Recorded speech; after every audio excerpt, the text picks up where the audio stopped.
getting to go to theaters as much. Like we had COVID, we have streamers, and like I love a good stream, but like the movie experience is so special, and it's something that I looked forward to so much as a kid. It's something I look forward to as an adult, and it's rare that something like pulls you into theaters like that. And now if you are going to theaters, it's for a big, I don't want to say it, I love superhero movies, especially a certain Deadpool and Wolverine. And it's amazing though, but like that's a great example. Watching Deadpool and Wolverine in an audience of people, if you're watching that at home, like it's just there's the human experience of people watching and feeling together, laughing and crying, and like you walk out and you feel connected with strangers in a way that's just like there's nothing like it. And this movie, they don't really turn books like this into movies anymore. And you're not really seeing movie stars be made anymore. I mean, this is her first movie. Hi, friends. It's Katie from Without a Crystal Ball. Welcome back to my channel. Some of you in my comments have stated that anytime I say I just noticed something, you know it's going to be good. And I just noticed something. So this is going to be good. It's about Blake Lively and Justin Baldoni's case. Listen, there has been an amazing, overwhelming amount of people that have been sharing my videos, and I really appreciate that. And I just want to say thanks to all of you that have subscribed recently. I kind of do my own thing over here on YouTube, so it's always nice to see other creators sharing the content that I'm doing and getting praised from other people. I also know that some of my opinions are not being, you know, viewed the same, and that's great. There's so many different voices, so many different people that have experience. So I think it's amazing that all of you have so many different places to get information from. I can only go off what I find, my experience covering cases like this. If you're new, I've been doing this channel for 6 years, 7 years, but before that, I was a writer, and I've been doing investigative work like this for 7 or 8 years now. And I've covered a ton of criminal cases along with civil cases. I've also been sued. So I know myself, like the ins and outs of going through civil litigation. I know how judges rule based on the different cases I've been involved in. I've been in federal court and state court, so I know the differences there. So I can pull a lot of experience of my own along with what I've covered in all these different cases I've worked on or covered on this channel. But in this case, this is a civil case, okay? So this is not a criminal case. No one's going to jail. There's no criminal charges. Some of us wish there could be, but there are not. And right now, everything in a allegation is in a civil complaint is an allegation, and you just have to remember that civil complaints often throw a lot out there. Some of it may or may not be true. Some of it's just complete hyperbole or just outright defamation placed in a document, because in court, you can file just about anything and stick it behind the privilege of court to guard from defamation. So anything that either side writes, they can say whatever they want about the other, and it could be completely false. But the difference between Blake Lively and Justin Baldoni is he has quite a bit of receipts, whereas Blake does not. So last week there was this huge issue, right? Because she filed this motion to dismiss. And it was hard because a lot of us got sort of stuck on this. She can use this one law called 47.1. And if she can hide behind this California 47.1, it doesn't allow retaliatory lawsuits if you bring forth claims of SH, okay, or SA. And you can't be retaliated against by getting a defamation claim or the like. However, they're not only suing for defamation, okay? So they're also suing for extortion. And I think it's different here that it's not just about defamation of what she's saying about him, but also extortion. And the extortion is added because it proves malice. So it's going to be really hard for the judge in this case to apply a 47.1, given the fact that there's a lot of evidence here by Baldoni's side that has a pretty significant timeline of what is involved in the creative process and why this creative fight and her getting creative control is a huge component of her sexual harassment claims. And in her motion to dismiss, she specifically stated that she did not get any more creative control, okay, with her sexual harassment claims, and that they've developed a convoluted conspiracy theory that she developed all of this a year in advance, okay, in order to take over a film. Well, that's actually what she did. At least that's my opinion. But she did get creative control because in the 17-point document that they all keep bragging about Miss Lively, and she's using to as her smoking gun, there's language in there that says that any creative disagreements have to go through the A-list third party for mediation. Why would you bring up creative differences in a sexual harassment claim? Just weird, right? Why would you want to see the dailies in a sexual harassment claim? Why would you be dictating who can see you on set? Why would you be dictating who can see and what Isabella can do? Why would you be dictating who gets to see the dailies, who gets to edit? I mean, these are all the things that they can't answer to. And I found a transcript. There's this amazing person that's on Reddit that gets the transcripts from the court reporter. And the hearing was like the first time they met in court. It was early February. They were going to be talking about like a gag order. They were going to be going over, the discovery issues, if there was going to be a protective order, what plans were for the motion to dismiss, or if there was going to be a motion to dismiss, or all of these different things. And then they fought about the statements that Friedman was making, along with what Friedman said that Blake's team was making publicly. And then the judge did not issue a gag order.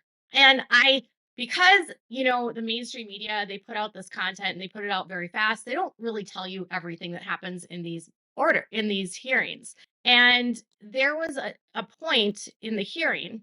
So one of the issues with the complaints on both sides was that the judge was telling Blake's team that her complaint actually looked like they were affirmative claims. So it says your client has made affirmative claims in the complaint against Wayfarer Studios, some of which your client has alleged. Maybe much of it would also take the form of counterclaims to the claims of Wayfarer Studios. I'm sure, Mr. Gottlieb, you have given thought when it comes time to answer whether to plead those counterclaims or whether to just stand on the complaint and how the mechanics will work. Basically, what the judge, in my opinion, was signaling to them was that what Blake's side of the table was doing was giving an alternate theory to what happened. And so he's saying, wait, it's like Wayfair has this side of the story, but your complaint is offering a completely different side of the story. And this seems like this could just be two sides of a story with counterclaims, right? So maybe you should answer with counterclaims.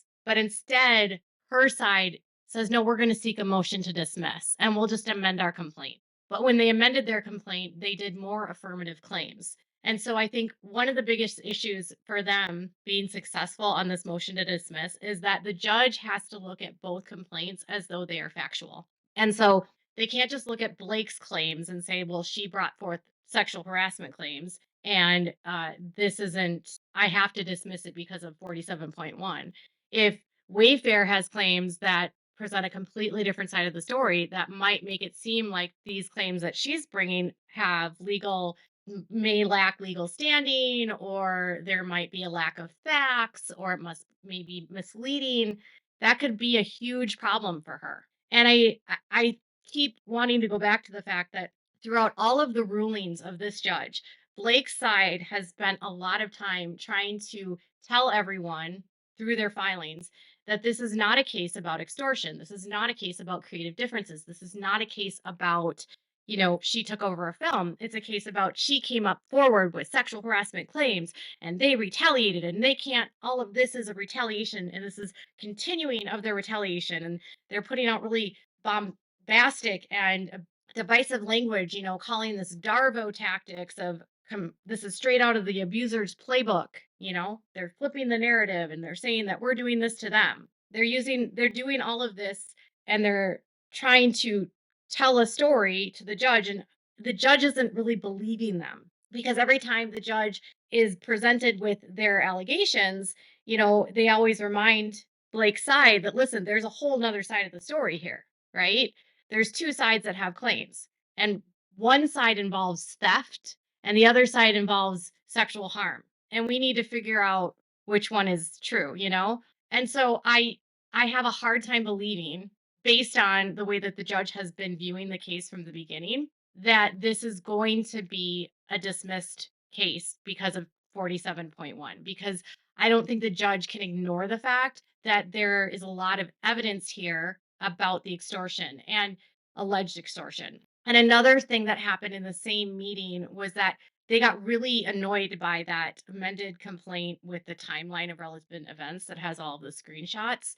And they specifically pointed out pages that were related to the actual extortion and statements made by Sony. So if they have issue with this timeline of relevant events and they're pointing out to when Blake they point out specifically to the point in time when Blake goes to Book Bonanza and she gets another screening and she's threatening not to promote the film. Like that's what they said is page 80 through 82 or 80 through 81 and it's all about that period of time when she hijacked the film. And that's why they want this timeline of relevant events out. They want it out because they don't want that information in the public domain. They want it struck. So they obviously believe that this timeline of relevant event really damages their claims.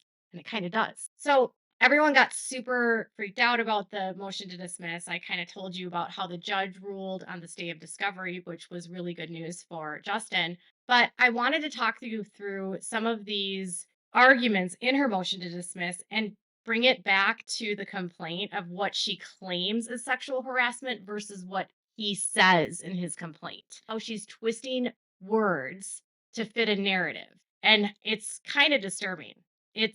I've never seen, in my opinion, gaslighting like this before. So in her motion to dismiss on page 5, she says that his amended complaint acknowledges onset sexual harassment claims. Okay. She says on the first day Mr. Baldoni entered Miss Lively's trailer to voice his concerns that Miss Lively looked unflattering and publicly released photographs. During the meeting, Mr. Baldoni became emotional and told Miss Lively that he thought her appearance was failing to meet audience expectations. As a director, when the photographs went viral, is it unrealistic for a director to talk about wardrobe and trying to make clear to the actress that the audience has an expectation? She was getting a ton of backlash. They were calling her old, frumpy. That doesn't qualify as sexual harassment. He says at some point in May or June of 2023, a simulated nude scene was filmed without an intimacy coordinator present.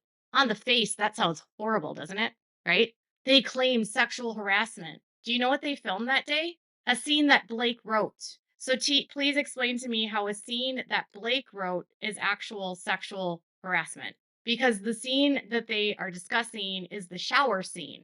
They reference paragraph 108. It says, months after the demand for a nudity rider became a part of the 17 demands and presented as if it were Wayfarer and not Lively who was the cause of its absence, the demand also stated that any footage previously shot without the rider in place may not be used without Lively and her legal representative's consent, despite the fact that no simulated sex had been filmed yet.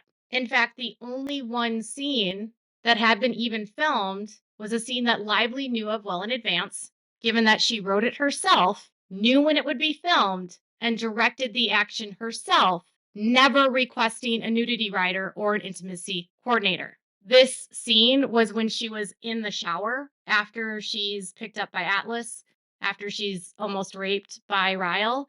And she's standing and she's looking in the mirror and she's looking at herself and she's kind of like remembering everything that she went through.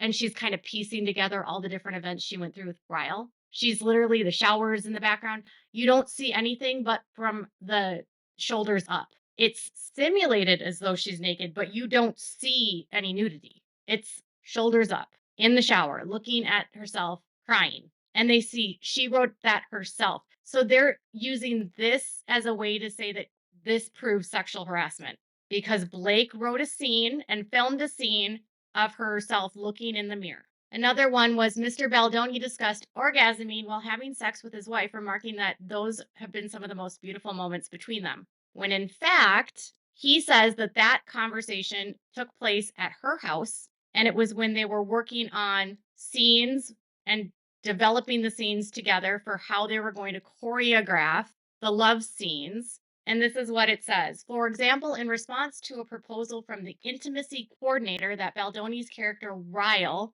not orgasm after he satisfied Lily, Lily remarked, I'd be mortified if that happened to me, personalizing the character's sexual act. Baldoni, following Lively's lead in what he understood to be an attempt to connect with and develop the characters, remarked that those have been some of the most beautiful moments between myself and his wife. They then moved on. So they're discussing an intimate scene, which, by the way, there was no orgasming in this film. There was no going down on each other. there was barely any quote unquote sex.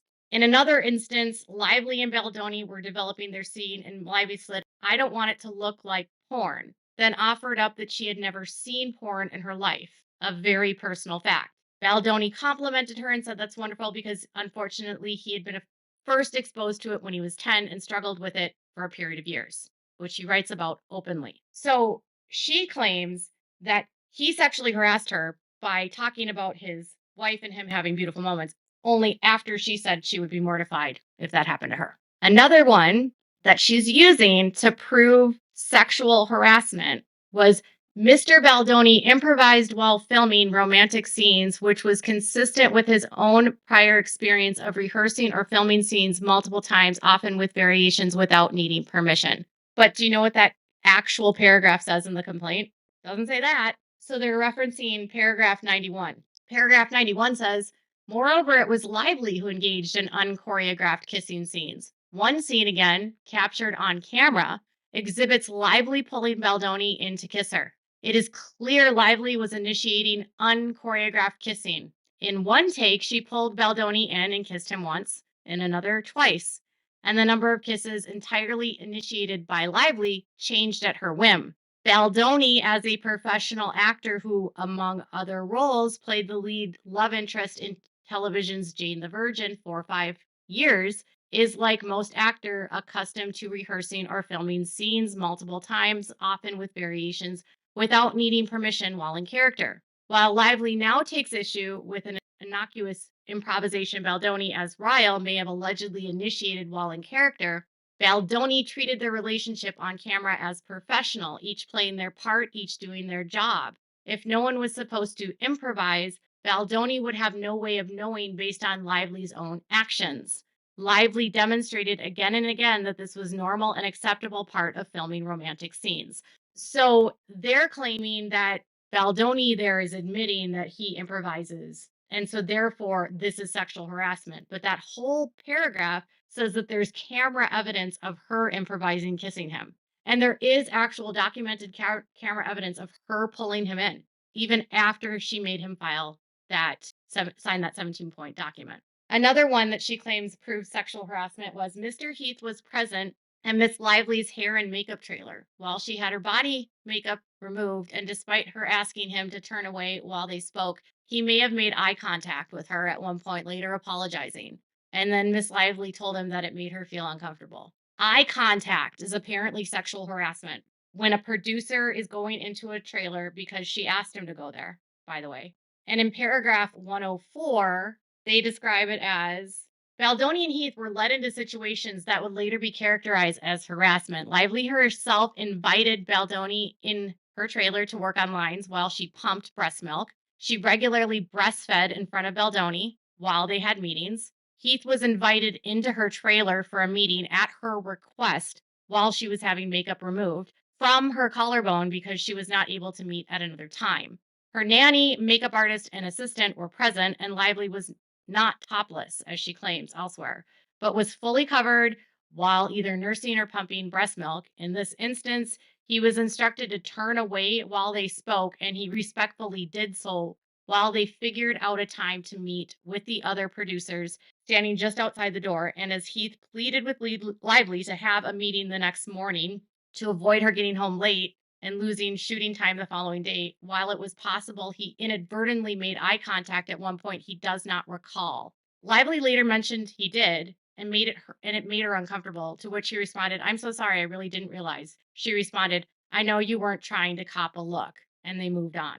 So she invites him into his trailer so they can have a conversation, and then she accuses him of making eye contact with her, and that's sexual harassment. And this is her saying there's proof in his first amended complaint that they sexually harassed me. Another one was Baldoni hired a friend to play the obstetrician in a scene in which Miss Lively's character gives birth and in which he would be close proximity to her genitalia.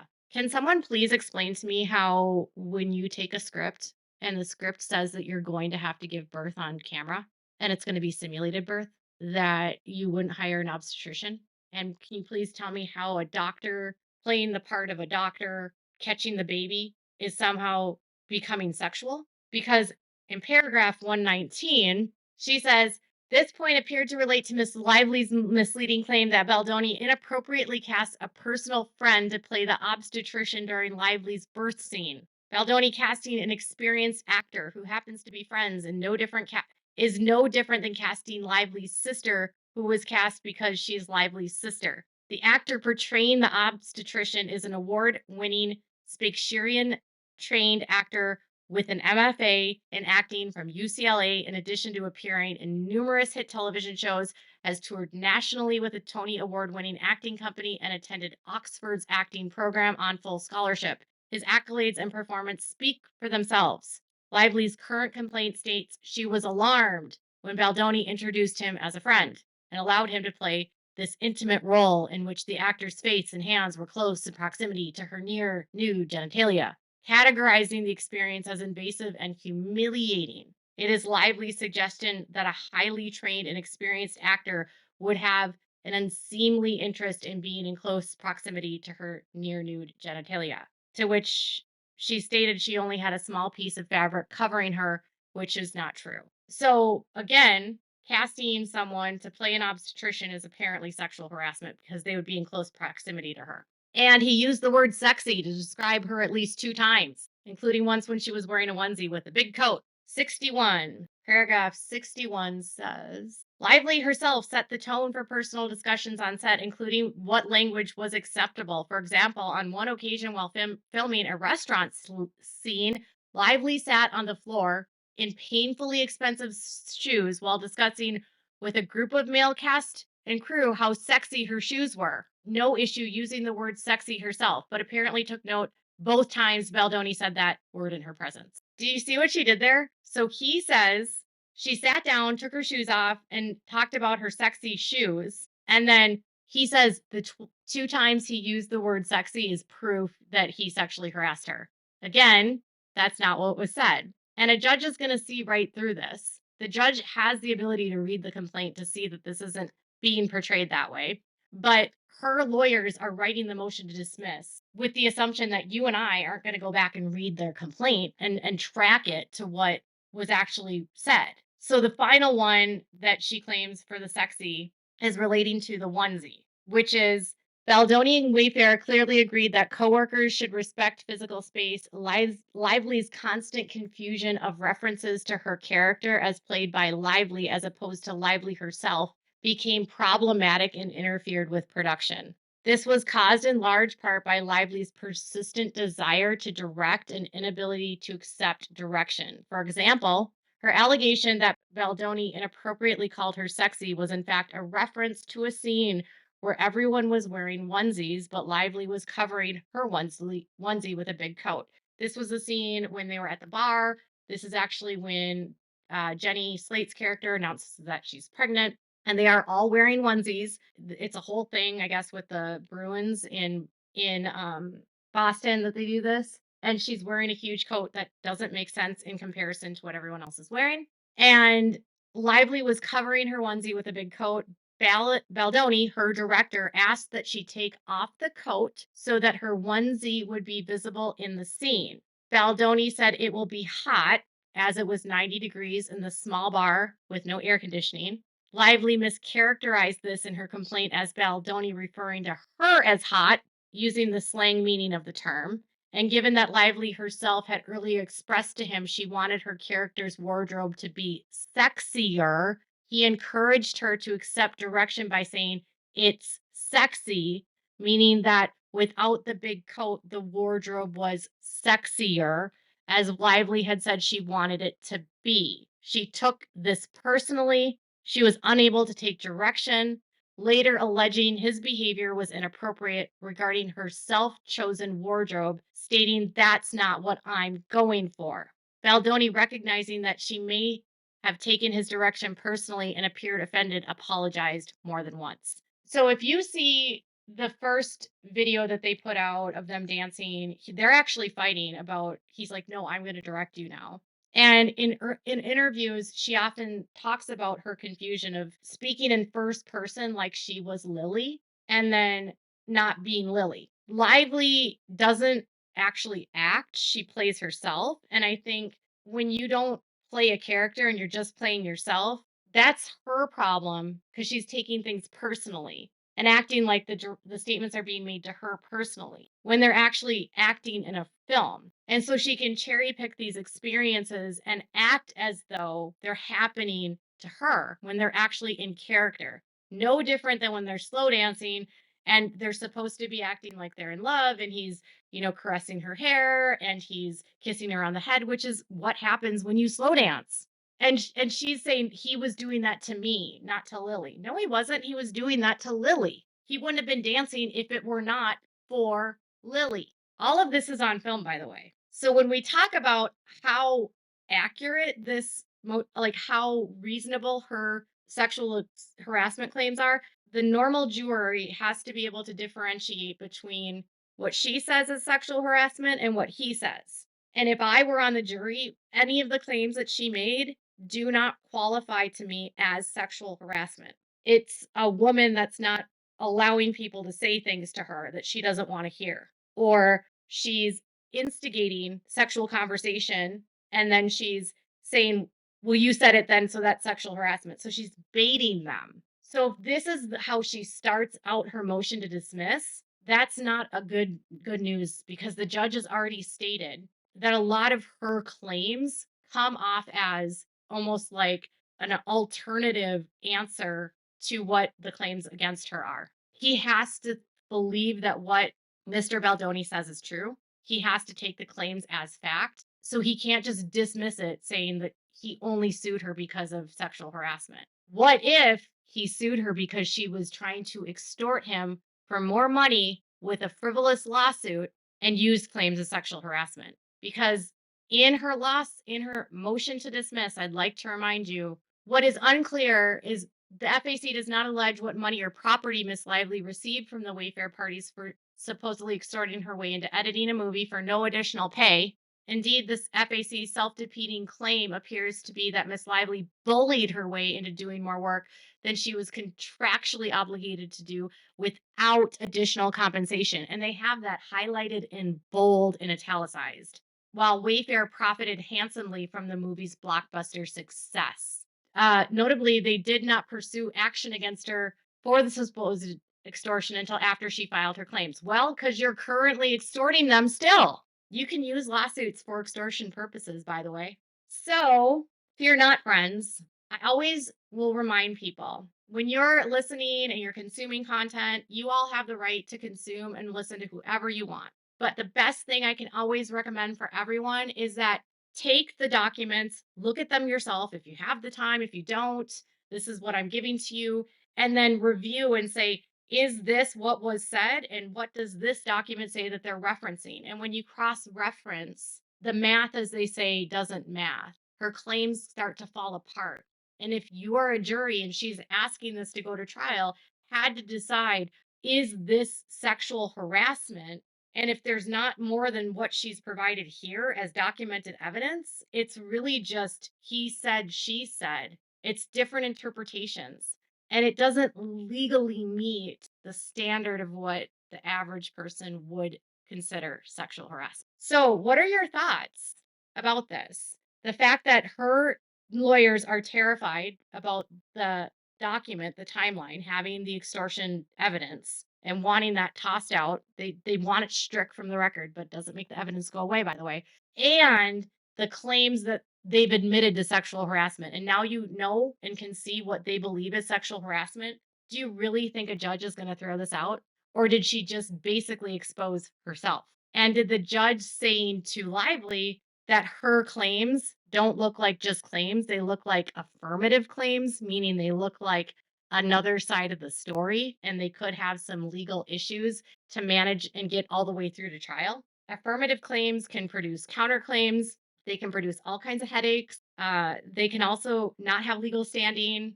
They can just be frivolous crap just thrown out. I think the judge is a little bit more onto her than she knows, kind of the way that Sony was. Tell me what your thoughts are in the comments below. Make sure to give this video a thumbs up. Make sure to subscribe to my channel if you haven't subscribed and click the bell so you never miss a video. Thanks so much for watching. Bye, guys.